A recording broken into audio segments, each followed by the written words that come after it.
Hello dear students, good morning. तो heading लिखिएगा आप लोग रदरफोर्ड, लिखिए Rutherford atomic model. Rutherford atomic model, और इनका जो एटॉमिक मॉडल था वो 1911 में आया था, 1911 में। ठीक है, अब देखिए इन्होंने रदरफोर्ड एटॉमिक मॉडल था, ये जो रदरफोर्ड ने मॉडल दिया था इसी का एक नाम होता है अल्फा स्कैटरिंग एक्सपेरिमेंट। एक और इसका नाम होता है अल्फा स्कैटरिंग एक्सपेरिमेंट। क्या बोला इन्होंने भाई? Alpha scattering experiment. ठीक, तो इन्होंने कहा, इनका एक साइंटिस्ट थे जिनका नाम था गाइगर। इनके साइंटिस्ट नहीं, गाइगर। ठीक है, एक इनके स्टूडेंट थे। क्या थे भाई? स्टूडेंट, जिनका नाम था गाइगर। ठीक है, इन्होंने गाइगर जो थे, देखो यहाँ पे जैसे क्या होता है कि जो लोग पीएचडी करते हैं वो किसी प्रोफेसर के अंडर में एक्सपेरिमेंट करते हैं, उसी तरह से जो रदरफोर्ड जी थे उनके अंडर में उनका एक स्टूडेंट थे जिनका नाम था गाइगर। ये गाइगर जी जो है वर्क करते थे। रदरफोर्ड जी ने कहा इनसे कि एक काम करो, आप एक गोल्ड का जो है स्क्रीन फॉयल लेके आओ, इस तरह का। इन्होंने कहा कि एक गोल्ड का फॉयल लेकर के आइए गाइगर जी, और इस जो गोल्ड की जो ये आप इसको बोल सकते हैं वृत्त है ना, मोटाई, वो 100 नैनोमीटर रखिए गाइगर जी, और यहाँ पे अल्फा पार्टिकल लेकर के आइए। ये जो अल्फा पार्टिकल होता है रेडियो एक्टिव सब्सटेंस होता है, या ऐसे बोल सकते हैं nucleus of helium. Nucleus of helium का मतलब होता है कि हीलियम में 2 इलेक्ट्रॉन होते हैं, 2 इलेक्ट्रॉन को लॉस कर दिया जाए तो सिर्फ उसमें प्रोटॉन ही होगा, उस प्रोटॉन में 2 ही पॉजिटिव चार्ज होते हैं, है ना, उसी को बोलते हैं न्यूक्लियस ऑफ हीलियम। तो कभी भी बोला जाएगा अल्फा पार्टिकल बोलिएगा, न्यूक्लियस ऑफ हीलियम बोलिएगा, यहाँ हीलियम का सेंस हो गया कि 2 इलेक्ट्रॉन लॉस है, उसमें 2 इलेक्ट्रॉन क्या हो गए हैं? लॉस हो गए हैं, और 2 प्रोटॉन जो वो प्रेजेंट है। ओनली 2 प्रोटॉन क्या है? हीलियम में प्रेजेंट है। ठीक है, तो इन्होंने कहा कि जो एक काम करो, आपकी जो अल्फा पार्टिकल आपके पास है या जो हीलियम का न्यूक्लियस आप लिए हैं उसका एक रॉकेट सेट करो, एक रॉकेट सेट करो, उस रॉकेट के गोल्ड फॉइल पे आप ऐसे लाके बम्बारमेंट करो। ये जो रॉकेट है अल्फा पार्टिकल का, इस रॉकेट को आप ला करके ये जो गोल्ड फॉइल है इसी पे इसका बम्बारमेंट कीजिए। उन्होंने कहा कि एक काम करो, आप ऐसा करो गाइगर जी कि एक बाहर से स्लाइड लगा दो कुछ इस टाइप का, और ये जो स्लाइड लगाओ इसको जिंक सल्फाइड का बनाओ। किसका बनाओ? जिंक सल्फाइड का। ये जो बाहर इन्होंने एक स्लाइड बना दिया, और ये स्लाइड किसका बना दिया इन्होंने? जिंक सल्फाइड का। और इन्होंने गाइगर से बोला कि यार गाइगर एक काम करो कि इसको बम्बारमेंट करो इस पे, गोल्ड के फॉइल पे, और जब गोल्ड के फॉइल बम्बारमेंट आप करोगे तो आप बैठ के देखना अच्छे से क्या हो रहा है। तो ये जब बम्बारमेंट किए यहाँ पे, तो देखो यहाँ पे बहुत ही माइन्यूट स्पेस होता है इस तरह का, यहां से जो इनका अल्फा पार्टिकल है, जो अल्फा रे था, ये पास हुआ। तो गाइगर जी ने कहा कि सर कुछ इस टाइप का मुझे ऑब्जर्व हो रहा है, कुछ इस टाइप का ऑब्जर्व हो रहा है, और ये जो ये अल्फा पार्टिकल जब इस स्लाइड से चिपक यहाँ आके टकराते थे, यहाँ पे यहाँ शाइनिंग होता था। क्या होता था? शाइनिंग। ठीक है, तो जहां भी टकराते तो वहां शाइनिंग होता था। तो उनको इससे उन्होंने गाइगर जी ने कहा ये जो एटम है, यानी इसमें देखा जाए तो हर तरफ से शाइनिंग आ रहा है, मैक्सिमम एरिया से शाइनिंग आ रहा है।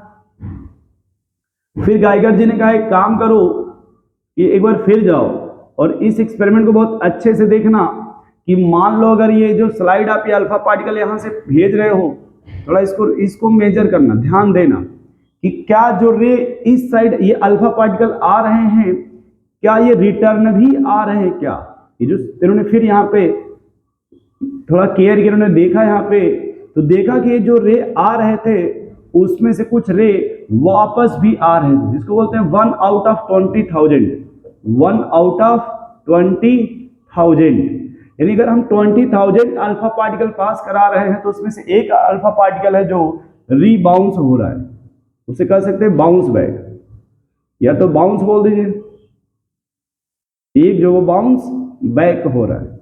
बाउंस बैक कहा जाए मतलब होता है रिटर्न हो रहा है, और रिटर्न का मतलब हो गया कि वो थीटा जो है वो 180 डिग्री है,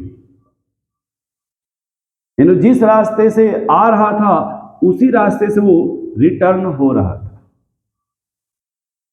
तो फिर रदरफोर्ड जी ने कहा गाइगर से कि भाई और इसका कुछ और देखो क्या क्या मिल रहा है। उन्हें कहा सर जो मैक्सिमम रे हमारा है वो स्ट्रेट चला जा रहा है, मैक्सिमम जो है वो रे कैसा चला जा रहा है, स्ट्रेट चला जा रहा है। इन्होंने कहा कि जो मैक्सिमम रे है वो इस तरह से, अगर ये मान लो हम सर एक सिरेमिकल एटम इस तरह से मान लिया जाए, ये अगर हमारा एटम हो गया, तो गाइगर जी ने कहा रदरफोर्ड जी से सर मैक्सिमम जो हमारा ये अल्फा पार्टिकल वो स्ट्रेट चला जा रहा है, ये मैक्सिमम कहाँ चला जा रहा है, स्ट्रेट चला जा रहा है।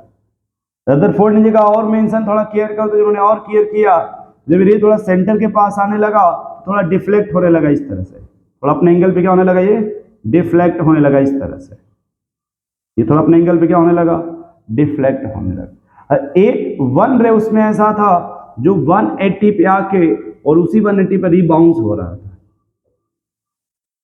यानी गाइगर जी ने रदरफोर्ड जी को कुछ इन्होंने अपना ऑब्जर्वेशन सेंड किया, गाइगर जी ने अपना ऑब्जर्वेशन किसको सेंड किया भाई, अपना ऑब्जर्वेशन रदरफोर्ड जी को। रदरफोर्ड जी ने कहा ठीक है आप ऑब्जर्वेशन भेजिए, हम उसे पब्लिश करवा देते हैं, ठीक है। तो फिर इस पर थोड़ा सा इस डायग्राम को आप देख लो, इसे रफ किया जाए तो थोड़ा इसमें आगे नोट किया जाए। तो देखो इसके बाद क्या हुआ, इसमें भाई कुछ ऑब्जर्वेशन मिला रदरफोर्ड जी को, उनकी टीम ने उनको कुछ ऑब्जर्वेशंस दिया कि सर हम ये ऑब्जर्वेशंस मिल रहे हैं। रदरफोर्ड जी ने कहा बहुत अच्छी बात है, आप जो भी ऑब्जर्वेशंस है वो सब आप मुझे सेंड कीजिए, मैं उसे पब्लिश करा देता हूँ। तो देखिए क्या हुआ वहां पे, कहते हैं सर ऑब्जर्वेशन, हेडिंग लिखिएगा ऑब्जर्वेशन, देखो भाई observation of Rutherford experiment, observation of Rutherford experiment, कि जो रदरफोर्ड एक्सपेरिमेंट था उसमें क्या ऑब्जर्वेशन हुआ, ऑब्जर्वेशन ऑफ रदरफोर्ड एक्सपेरिमेंट। अब देखो उन्होंने क्या क्या भाई, इनका ऑब्जर्वेशंस क्या था रदरफोर्ड का, कि most of the alpha particle was undeflect throughout the gold, यानी अगर ऐसे देखा जाए अगर इस एटम के रिस्पेक्ट में मैक्सिमम अल्फा पार्टिकल स्ट्रेट चले गए, मैक्सिमम कैसे चले गए, स्ट्रेट। ये हो गया ऑब्जर्वेशन। इन्होंने इसका कंक्लूजन क्या दिया, इन्होंने कहा कि most of the space in atom is empty, यानी जो एटम वो मैक्सिमम खाली है, खोखला है, एटम कैसा इस टाइप का खोखला है, ठीक है जी, क्योंकि मैक्सिमम रे कैसे चले गए, स्ट्रेट चले गए। उन्होंने ऑब्जर्व किया कि भाई मैक्सिमम कैसे चले गए, स्ट्रेट, कोई इसमें कोई डिफ्लेक्शन नहीं है, यानी ये जो एरिया उसमें कुछ है नहीं, ऐसी खोखला टाइप का है। कह रहा small fractions of alpha particle was deflected at small angle, कुछ क्या होने लगे, थोड़ा जो सेंटर की तरफ आने लगा थोड़े डिफ्लेक्ट होने लगे, यानी ये प्रूफ किया गया, थोड़ा इन्होंने माना गया, यानी जो सेंटर उसमें कोई लग रहा है कि रिपल्सिव फोर्स है, कोई सिमिलर चार्ज लग रहा है, या कोई स्ट्रॉन्ग रिपल्सिव फोर्स है जो अल्फा पार्टिकल से भारी है या हैवी है, जो इसके डायरेक्शंस को चेंज कर दे रहा है। इन्होंने यहाँ पे फील होने लगा। सेकेंड का कंक्लूजन था कि सेंटर में कुछ ऐसा है जो थोड़ा तगड़ा फोर्स लगा रहा है, जो अल्फा पार्टिकल को बेंड कर दे रहा है या डिफ्लेक्ट कर दे रहा है।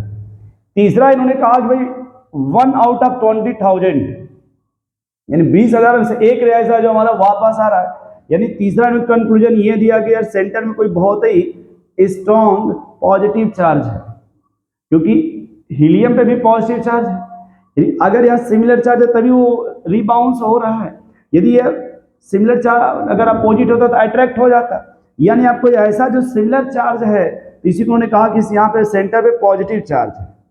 और यानी जो हीलियम का मास अगर देखा जाए तो होता है 4, या तो आप AMU बोल दिए अगर एटॉमिक मास की बात करें। यानी यहाँ जो भी एटम उसका मास जो है वहां पे, यानी जो सेंटर में जो मास है वो हीलियम के कंपेरिजन में देखा जाए, उसके रिस्पेक्ट में देखा जाए तो हाईली चार्ज है। यानी यहाँ पे हाईली मास है, हाईली मास है, हाईली चार्ज है। इसमें जो सेंटर है उसे क्या कर दे रहा है, रीबाउंस कर दे रहा है। वो क्या कर दे रहा है भाई, रीबाउंस कर दे रहा है। और यहीं पर उन्होंने प्रूफ कर दिया कि जो सेंटर है, सेंटर पे न्यूक्लियस है। उन्होंने कहा कि जो सेंटर उसमें कौन है, न्यूक्लियस है। रदरफोर्ड ने कहा कि सेंटर उस पर न्यूक्लियस है। न्यूक्लियस ही एक ऐसा है जहां पे हाईली चार्ज है, हाईली पॉजिटिव चार्ज है, हाईली मास है, जो अल्फा पार्टिकल को बाउंस कर दे रहा है। ये इनका ऑब्जर्वेशन था जिसको बोलते थे अल्फा स्कैटरिंग एक्सपेरिमेंट। नोट कर लो आप इसे।